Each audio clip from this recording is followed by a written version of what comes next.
Freedom prayer is a way to take the lies that you've believed that are in your heart and replace them with the truth that God has for you. For me, freedom prayer is about learning to listen to God. For years as I've prayed, I've done all the talking.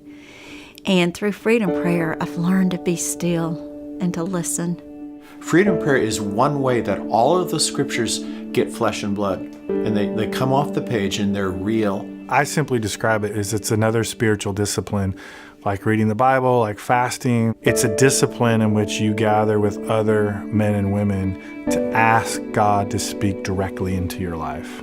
My history is that of abuse, and there was a lot of shame.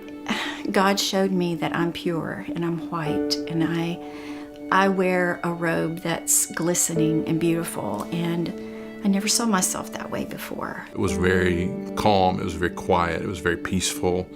I found out really quickly that I'd been dealing with some rejection, and for almost 2 hours spent time dealing with that rejection and how it had impacted my life.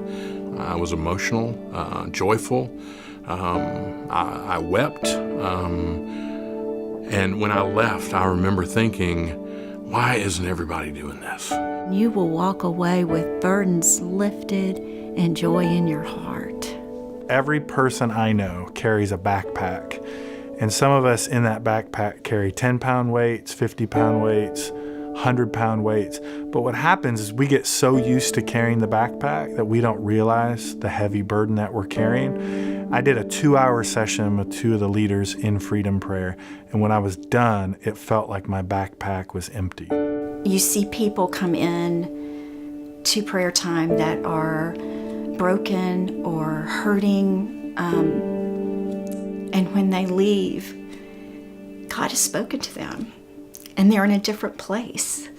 And in a very short period of time, you see a life transformed in a way that you could never do. It's God alone. I think at some point we go, these answers are way better than my questions. I couldn't come up with this. I wouldn't have thought of that. We tell people at the beginning of a Freedom Prayer session that you're just kind of the reporter, that you just kind of tell us what's going on, whether that's a memory, a sense, a picture in your head.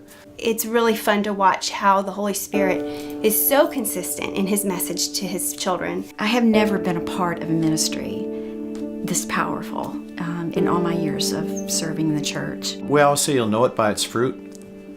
The fruit is uniformly wonderful. And so if God's not in it, I'd be shocked. Freedom Prayer has revolutionized the way that I interact with God. Freedom Prayer has helped me to realize that there is power in prayer. It's given me a peace in something that's always brought me angst. When I have hard times in my life, I can go back to that place and let him speak words of comfort to me. If you go, you know what, I'm going along here and I'm ready for a breakthrough in my life, I would say Freedom Prayer is a great thing to try. At worst, you'll be loved, you'll be listened to, but at best, you'll encounter God, there'll be some breakthrough in your life, there'll be freedom you've never really thought was possible before. It's crazy that people wouldn't do it.